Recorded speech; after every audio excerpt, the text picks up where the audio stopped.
This episode is brought to you by Shopify. Whether you're selling a little or a lot, Shopify helps you do your thing, however you cha-ching. From the launch your online shop stage, all the way to the we just hit 1 million orders stage. No matter what stage you're in, Shopify's there to help you grow.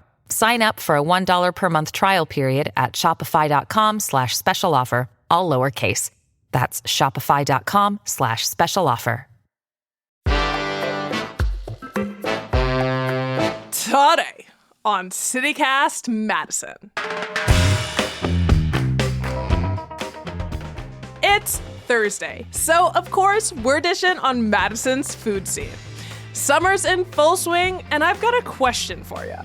Are you fully partaking in some sweet outdoor chill time? One of my favorite Madison pastimes is taking full advantage of patio season. Our friends over at the Cap Times have been compiling, and for years, a patio dining guide that catalogs the many beautiful outdoor hangs in the greater Madison area. So we sat down with photo director Ruthie Hauge to ask about what's new this summer and get her top patio recommendations. It's Thursday, July 25th. I'm Bianca Martin, and here's what Madison's talking about.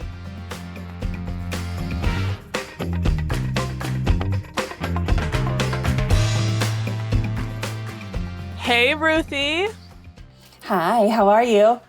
I'm so good. I've been waiting a year for this conversation. I've been waiting a year for the RNC to be over. Yeah. So if folks don't know, you are the Cap Times' like phenomenal, incredible photographer that covers everything from food to the RNC, and you're being gracious and stepping away from all of the political chaos to talk about something really fun, a project that you're a part of. And we actually, and I say I've been waiting a year for this because we talked last year with your colleague and partner in crime on this project, Lindsay Christians. She's a food editor with Cap Times, and she's a regular on the show. And you two make a list of patios in Madison and in the Madison area. And it is an incredible whopper. Last year, the list had 370 patios, which is insane to me. And now that list has 550 plus. So it's growing. And I want to know, did we really get that many more patios?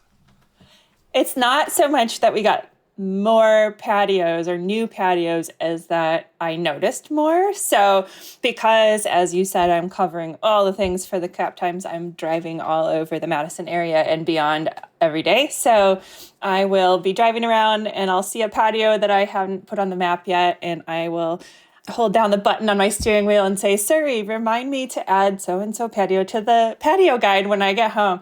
And so that's how the list keeps growing, is just me noticing them or new places that are highly anticipated, and, you know, lots of hype on social media get added as well.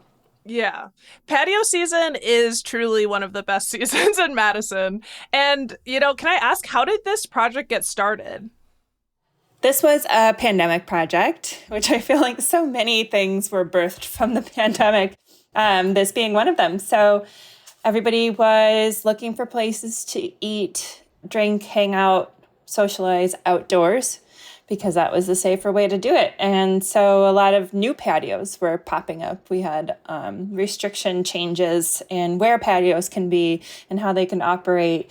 So we were suddenly seeing all these new places, and people were getting excited about them. And some places were so well marketed that it made me want to go sit on a patio in the freezing cold middle of winter. So that's how this started. I just kind of started keeping track because I think it was my own curiosity. I wanted to know where I should go if I want to go hang out. And I figured if I want to know, I bet a whole lot of more people want to know, because that's, you know, the thing to do right now. So I started mapping them out and making a spreadsheet and, you know, keeping track. And it kept growing and growing and growing and growing and growing. And people were really responding well to it. So I just kept it going for 4 years. I love that. And we are all the beneficiaries. So thank God. And oh my gosh, it's just exciting that you've added like around 200 more patios from you just paying attention and being around town. You're a sleuth. You're a patio sleuth. It's one of those things, like if you buy a blue car, you start seeing that like everyone has a blue car. That's Like, how wait, I am everyone with has a white patios. Subaru. Yes. Once you're on patio lookout, then you have a radar for patios. Yes. So what are some of your favorite new spots that you've added to the list? And maybe not new, but maybe new to you. We have, well, some actual new ones that just came up in the last year are Mint Mark, which they did have their little patio at their old location, but now they're over on East Wash with a beautiful new patio that has two separate sections, one for dining and one for kind of standing and mingling and drinking. Butterbird, that's another one that's brand new this year. Over on Regent Street? On Regent Street, yeah, they opened up a patio in the back that it's really nice. It's covered. So you could sit out there in the rain if you wanted to. There's heaters. So if it's chilly, you could sit out there. They have TVs so you can catch a game. So that's a real versatile one, I would say. The Herbiary, that one is over on the east side. That's a bar with hops-free brewing. They have a little cute patio in the back with green chairs. That one just opened in the last year. I don't know that I've been, but I feel like I've heard the name, the Herbiary. Yeah, it's just sort of around the corner from Bar Corallini. Okay, nice. Yeah. Yeah, which also has a little patio that hides in the back. Ahan, at their new location on Willie Street, they have a patio on the side there. And then Miggy Bakes is a new one on the far side of town in Middleton. That's a little bakery. So there's a lot. There are plenty of new patios to go, like, get your novelty on and be like, I'm in a new spot in Madison.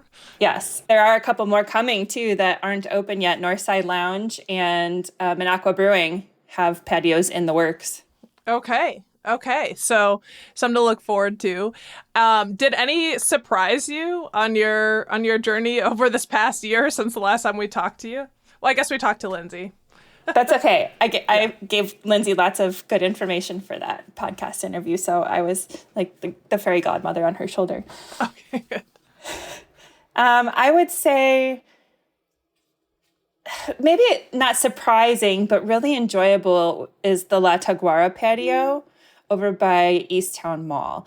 That one it feels like vacation to me. Ooh. Yeah, you can't see the road from most of the patio because they have a high fence, and it's very colorful, and they often have really wonderful live music, and it feels like I went to Spain or Venezuela or somewhere that's not here. That's a good thing. I feel like we constantly want to kind of feel like, if you're going to go out and like have a little bit of an escape, why not feel like you're traveling for free? Yes. Or close to free. Yeah, I feel like one of the things that brings some patios to light, that was a Freudian slip, to life are string lights. It's just like they're simple, but they really add a magic and charm. And it seems like that was kind of, I don't know if I want to call it a new trend, but definitely a trend with the Madison patio scene. Are there any trends with Madison patios that you've noticed? Maybe live music popping up more. I'm noticing a lot more places advertising a music schedule, which is great because our local musicians need more opportunities and places to play. So one of my favorites that just added a music series this year is McFarland House Cafe, which is sort of off the beaten path a little bit. People don't really think of McFarland as a place to go, but it's right off the Lower Yahara River bike trail. So you could get there right from the city. And they are having live music 2 to 3 days a week in their backyard. And nice. It's sort of a one-stop shop. They have beer and wine. They have ice cream. They have an arcade. They have food. They have coffee, smoothies, boba tea. So you can get something for everyone. Got it all. Yes. Well, hanging out and listening to some live music with kids, dogs. There's even a tent in case it rains. I feel like dogs is an important question. Are there other places that are dog friendly? Yes. So all of the Mr. Brew's Tap House patios are dog friendly. Some of my favorite dog friendly patios are the Boneyard, which is sort of the obvious one, but it is so stinking cute with little doggos running everywhere in different sections. They have structures for them to play on. They have heaters out there for the grown-ups that want, well, I shouldn't say grown-ups, kids are welcome, the people to warm up while the doggos run around. And they serve drinks and, of course, dog treats there. Another great one that isn't super close but is really, really cute is the Dirty Dog Tap House, and that's in New Glarus. So if you're looking for a little day trip, there's tons of fun patios in New Glarus, but that one is dog-themed, and they also have live music. I wonder if they serve salty dogs. Ooh, I think they do, actually. I think they do. And then there's the Dog House, and that's in Mount Horeb. That's another dog-friendly patio with a nice covered area, like a gazebo, an open grassy area. Mm-hmm. Well, it sounds like there are like dog-focused places. I walked by North Street not too long ago, and I've heard from multiple people out there. They're like, yes, it's my favorite place to bring my dog.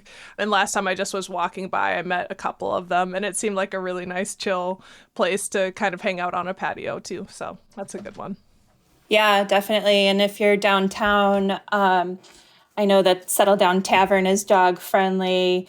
Wutong, which is this great little hidden patio that's got grape leaves, like vines growing everywhere. Also feels like vacation. They are dog friendly.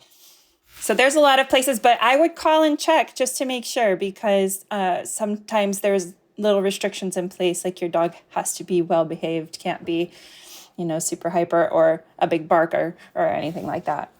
Yeah, that's something to keep in mind.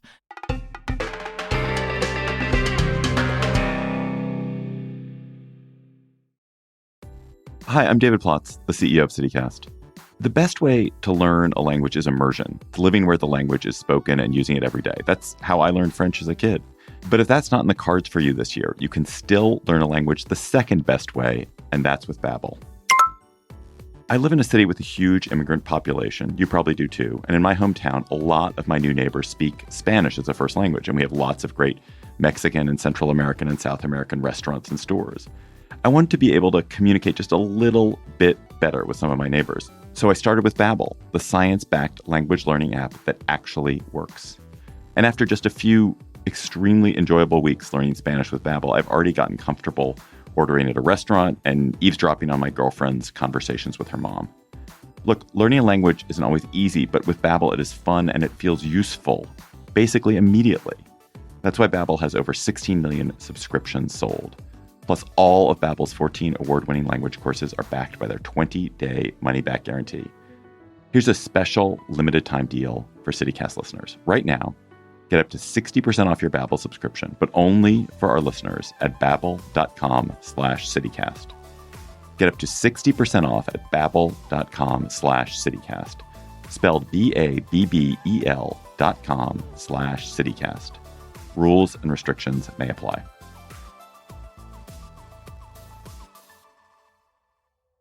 This episode is brought to you by Shopify. Whether you're selling a little or a lot, Shopify helps you do your thing, however you cha-ching. From the launch your online shop stage, all the way to the we just hit 1 million orders stage. No matter what stage you're in, Shopify's there to help you grow. Sign up for a $1 per month trial period at shopify.com/special offer, all lowercase. That's shopify.com/special offer.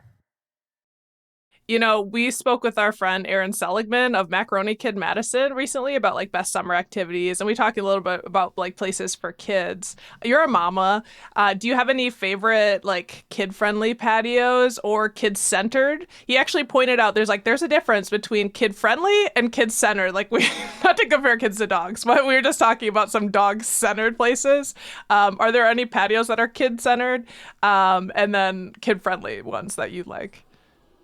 I think our favorites in our family are Downdrans Distilling over in Cottage Grove. They have a playground within their fenced-in beer garden with that cushy flooring. So if your kid takes a tumble, They're hopefully not screaming and can carry on playing. They didn't get hurt. Our family's favorite, I would say, is Brick Cider out in Mount Horeb. We love to go for a bike ride on the trail out there, the Cannonball Trail, and stop at Bricks, have a little drink. They have non-alcoholic cider for the kids. They have food and usually some live music, including bands that are for kids. Nice. And then the one I mentioned earlier, McFarland House Cafe, is super kid-friendly. And if they get bored of the live music, there's the arcade right there. Yeah.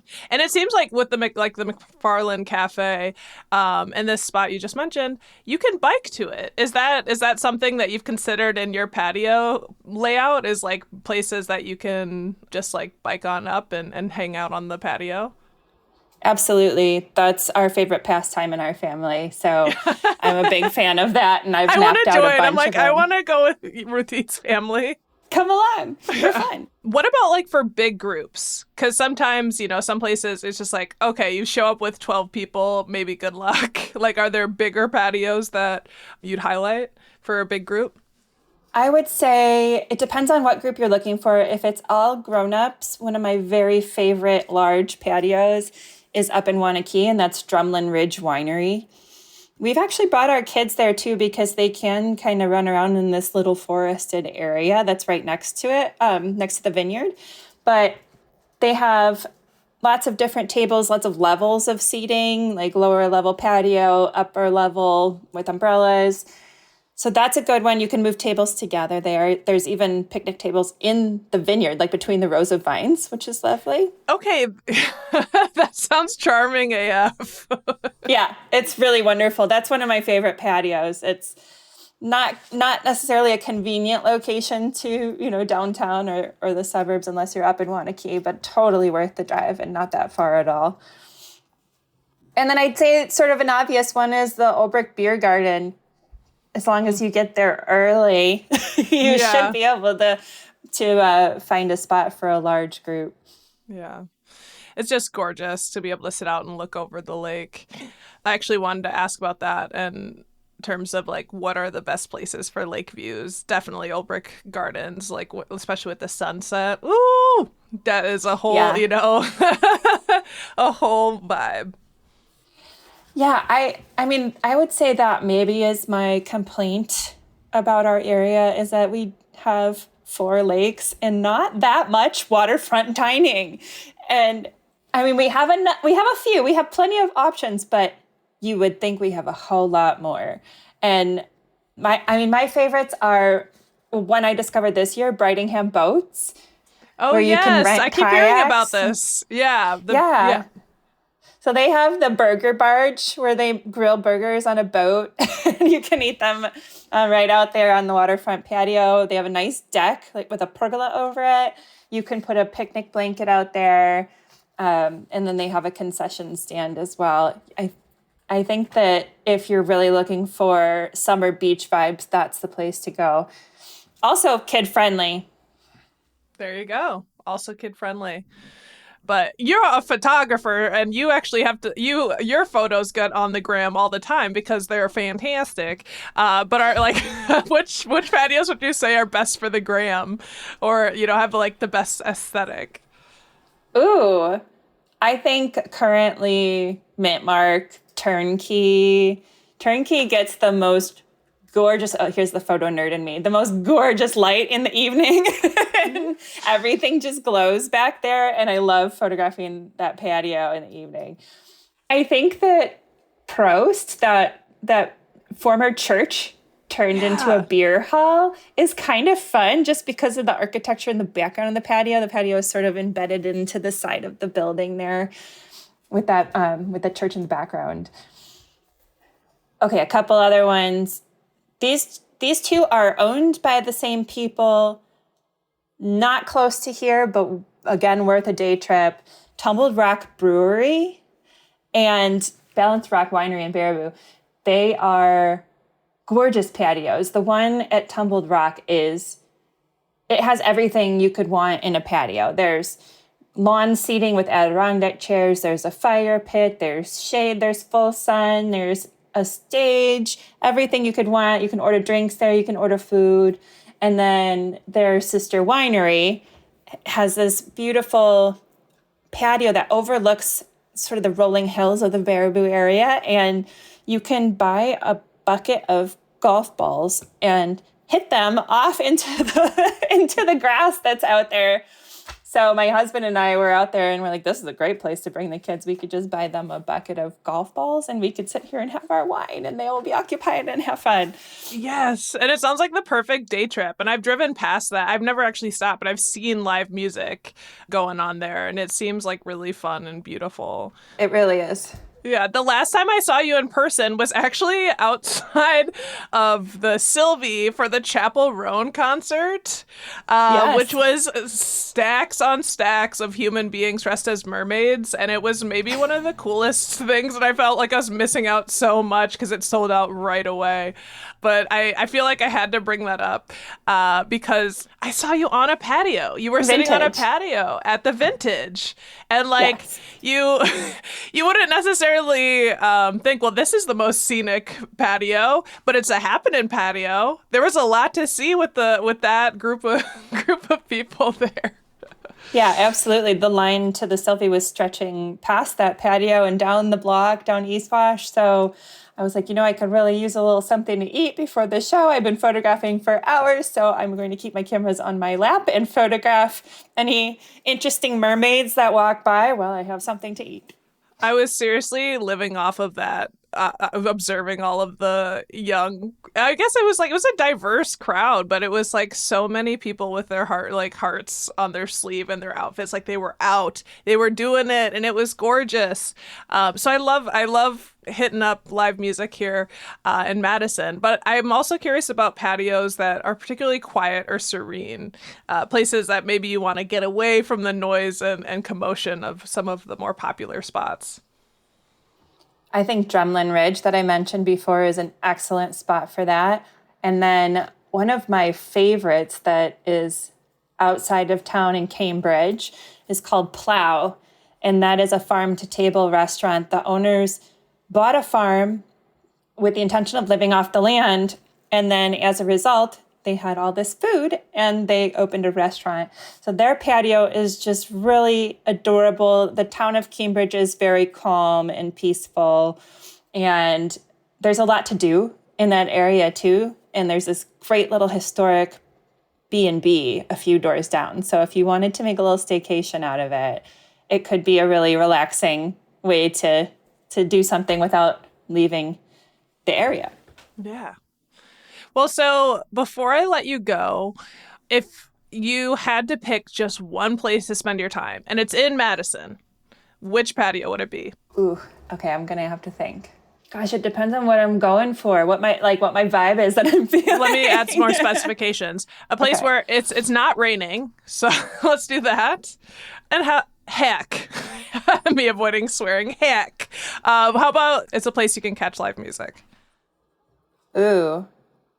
I'll throw mine out. Mine is Mickey's Tavern on Willie Street, because it's really cute and I love the food. And I actually stumbled on a friend playing music behind, but I couldn't even see them. I was out on a walk and this is just silly, but I was listening to hip hop for probably an hour and I was just taking a self-care walk. And then I was like, I think I'm going to change it. I kind of want to listen to some folk, some bluegrass. And I took my earphones down and then I hear the most beautiful music I've ever heard emanating from the patio on Mickey's. I'm like, this has got to be a joke. This is exactly the type of music I wanted to hear. And so I peek my head in and it's Said Batch, one of Madison's great patio players. I mean, he plays all over the place, but also you can catch him on some of Madison's cute patios, including Mickey's. And I don't know, I just had a really nice chill time by myself, just grabbed a beer and posted up. And Mickey's is, definitely one of my favorites. Okay, that made me think of mine then. The patio outside of High Noon Saloon is surrounded by these old brick buildings and two sides. Well, actually, there's kind of a fence all the way around in brick. And then they have the string lights that you were saying, so there's a vibe. And they often have really wonderful local musicians. including string bands, which I love a good string band on a starry night. It's just calming and beautiful. And, my kids play music too. So I appreciate musicians who are putting themselves out there and entertaining us. Yes. I love it. That's a perfect place to wrap. Ruthie, I so appreciate you, and I'm really grateful for you bringing all the new scoops on the patio scene and talking about your favorite spots, and you offered some great day trips. This is really fun. Thank you for having me. I'm always happy to talk patios.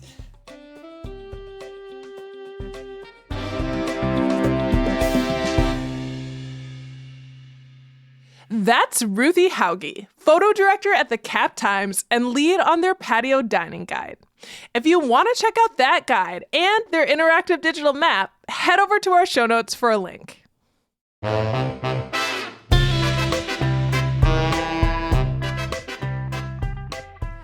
That's all for today here on CityCast Madison. I'm Bianca Martin. If you enjoyed the show, why not share this episode with your best summer hang? All right, we'll be back tomorrow morning with more stories from around the city. Until then, hang out, have fun, be chill, enjoy summer.